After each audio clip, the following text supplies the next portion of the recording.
Mon fils m'a dit, « Tu n'es pas mon vrai père, le copain de maman est mieux. » J'ai simplement répondu, « D'accord. » Ensuite, j'ai arrêté de payer l'école privée et j'ai vendu sa voiture.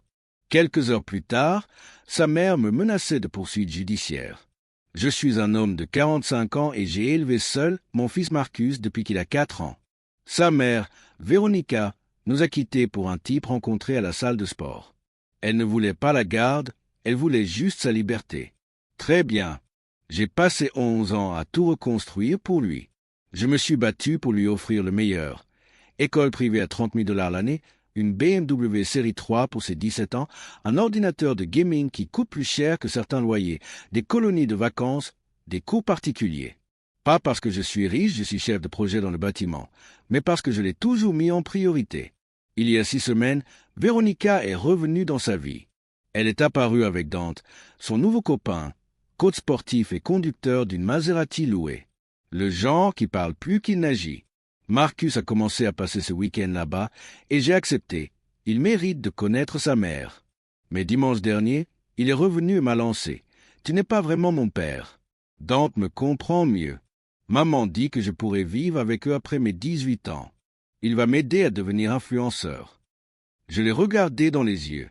Il m'a dit que Dante était plus une figure paternelle, qu'il ne le saoulait pas avec les notes ou l'université, qu'il soutenait ses rêves. Je lui ai répondu calmement. « Très bien. Si je ne suis pas ton vrai père, je n'ai donc aucune obligation. Je vais arrêter de payer ton école privée. Et ta voiture retourne chez le concessionnaire, elle est à mon nom.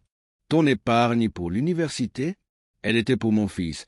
Et apparemment, ce n'est pas toi. » Il a pâli. « Papa, attends, c'est moi, Marcus. » Je l'ai corrigé. « Monsieur, vu que je ne suis pas ton vrai père. » Dès lundi, j'ai appelé l'école Westfield Academy pour leur dire que je retirais tout soutien financier. Ils lui ont laissé 3 jours pour trouver une autre solution avant de l'exclure. L'après-midi, j'ai vendu la BMW, récupérant 38 000 $.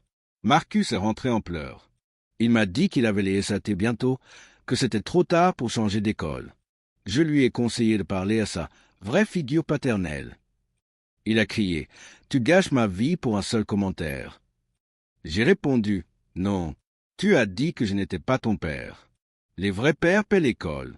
Moi, je t'ai juste logé et nourri pendant 11 ans. » Véronica a commencé à m'envoyer une pluie de messages. Elle m'a accusé de maltraitance émotionnelle. Apparemment, le cousin avocat de Dante disait que c'était illégal. J'ai répondu « Il a une vraie figure paternelle maintenant. Demande-lui de payer. » Le mercredi, elle a débarqué à mon travail. La sécurité a dû l'expulser. Mon patron, Jim, m'a tapé dans le dos. « Tiens bon, frère. » Le soir, Marcus a tenté une approche douce. Il a préparé le dîner, rangé sa chambre et m'a dit « Papa, je suis désolé. Je voulais juste me rapprocher de maman. Tu es mon vrai père. » Je lui ai demandé si cela n'avait rien à voir avec la voiture et l'école. Il a admis que si, mais qu'il comprenait désormais tout ce que j'avais fait. J'ai répondu « Et quand Dante t'offrira une Maserati, quand ta mère te proposera une chambre dans son appart, tu feras quoi ?» Il n'a pas su répondre. Jeudi, l'école exigeait le paiement. Véronica m'a menacé 6 fois de poursuite. Apparemment, Dante avait bloqué son numéro quand elle lui a demandé 30 000 $. Moi, j'étais là, bière à la main, regardant les 120 000 $ de son épargne universitaire, en me demandant si je ne devrais pas m'acheter cette moto de rêve. Vendredi, Marcus est resté à la maison. En panique, Véronica est arrivée avec sa sœur Gabriella et la mère de Dante, Rosa. Cette dernière, âgée, m'a fait la morale. Dans notre famille, on n'abandonne pas les enfants. J'ai répondu, « Ton fils a dit qu'il serait un meilleur père, mais il ne paie rien. Il sait bien parler, c'est tout. » Gabriella s'est énervée. « Marcus est un enfant. » J'ai répliqué, « Il a 17 ans. Il est assez grand pour dire que je ne suis pas son père. Il est donc assez grand pour en assumer les conséquences. » Véronica a essayé les larmes. Il va perdre tous ses amis de Westfield. Toute sa vie est là-bas. J'ai répondu, il a détruit ça lui-même en décidant que Dante était sa figure paternelle. Et puis Dante est arrivé, torse nu sous un débardeur, dans sa Maserati. Il voulait parler d'homme à homme. Il m'a dit, les enfants disent des conneries. Tu réagis trop fort. J'ai répondu, tu voulais être sa figure paternelle? Parfait. Trouve-lui une école. Il a répondu qu'il avait 3 clients en coaching. Je lui ai dit, alors tu n'as pas les moyens d'être père pour qui que ce soit. Dégage! Samedi, Marcus a posté sur Instagram que j'étais un père narcissique et abusif. La publication a tourné localement. Les commentaires étaient féroces. Mon frère Carlos m'a demandé s'il devait intervenir. J'ai dit, non, laisse-le mijoter. Dimanche, Marcus a été officiellement retiré de Westfield. Il doit aller dans un lycée public Jefferson. Il m'a dit à 4 heures du matin, « Tu sais comment les élèves appellent Jefferson? Le centre pour jeunes délinquants. Je n'irai jamais à Columbia. » J'ai répondu, « Tu n'es pas obligé de m'appeler papa. Ce sont tes mots, pas les miens. » Dimanche après-midi, mon amie avocate Kate m'a appelé. Véronica avait déposé une demande de changement de garde pour abus financiers. Le juge a rejeté la demande. Marcus a 17 ans. L'école privée n'est pas un besoin vital. Le soir, Marcus m'a laissé une lettre. Il avouait avoir été manipulé par sa mère et Dante. Il reconnaissait que je l'avais toujours soutenu. Il ne demandait pas de retour à Westfield, juste de redevenir son vrai papa. Je n'ai pas répondu tout de suite. Le lendemain, Véronica m'a écrit « Tu as gagné. J'espère que tu es content. » J'ai répondu « Je n'ai rien gagné. J'ai juste arrêté de perdre. » Les jours ont passé. Marcus était devenu un fantôme. Il faisait la vaisselle sans qu'on lui demande. Le mercredi, on a parlé. Il a fondu en larmes. De vraies larmes. Il m'a dit qu'il voulait juste connaître sa mère. Qu'elle l'avait montée contre moi. Je lui ai raconté la vérité. Elle est partie pour être influenceuse fitness. Elle avait 300 abonnés.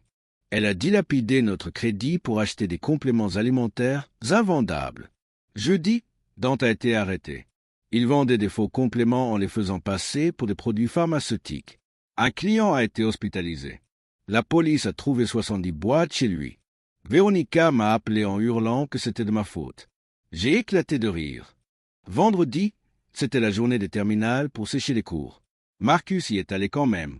Il m'a dit que les élèves de Jefferson étaient plus authentiques. Il y avait une fille, Maya, très intelligente. Elle lui a dit qu'il avait été un crétin prétentieux. Il m'a dit « Je crois que je l'aime bien. » J'ai répondu « Concentre-toi sur ton diplôme, Roméo. » Samedi, Véronica, Gabriela et Rosa sont revenues. Elles voulaient faire la paix. J'étais en peignoir, café à la main. Rosa m'a dit « Tu as détruit 2 familles. » J'ai répondu « Ton fils est en prison car c'est un criminel. » Véronica, épuisée, m'a supplié. J'ai dit « Marcus souffre parce qu'il a fait un choix. Il doit apprendre. » Dimanche, on est allé chercher ses affaires à Westfield. Il était gêné mais digne. Son ex l'a arrêté. « Tu le méritais, mais je suis désolé que ça soit arrivé comme ça. » Sur le chemin du retour, Marcus m'a dit qu'il envisageait de faire 2 ans dans une fac communautaire, puis de se transférer dans une université d'État. Maya faisait pareil. J'ai failli en pleurer. Je lui ai dit qu'il pourrait utiliser son fonds universitaire pour ça, mais qu'il paierait son essence et son assurance dès qu'il aurait une voiture. Ce matin, il a préparé le petit déjeuner. Œufs à moitié crus, bacon cramé. Mais il a essayé. Véronica est silencieuse. Dante risque entre 5 et 10 ans de prison. Elle poste des citations sur Facebook. Moi, je regarde des motos sur Internet. Je n'en achèterai pas, mais un homme peut rêver. À ceux qui m'ont dit que j'étais allé trop loin, mon fils a appris que les actes ont des conséquences. Qu'on ne tourne pas le dos à ceux qui t'aiment pour des gens qui flattent ton ego. Que le vrai soutien, ce sont des actes, pas des mots. Être là, tous les jours, pendant 11 ans. Même quand c'est dur, on n'est pas parfait. On n'est pas guéri. Mais on est vrai. Et c'est plus que ce que Dante et sa Maserati ne seront jamais. Merci d'avoir suivi ce cirque. Je vais boire une bière et regarder le match. Ah, et puisqu'on me le demande, Marcus et Maya ont un rendez-vous d'études ce vendredi. Il est nerveux comme jamais. Et Dante? Il a pris un accord avec la justice. 26 mois. Véronica est déjà de retour sur Tinder. Certaines choses ne changent jamais.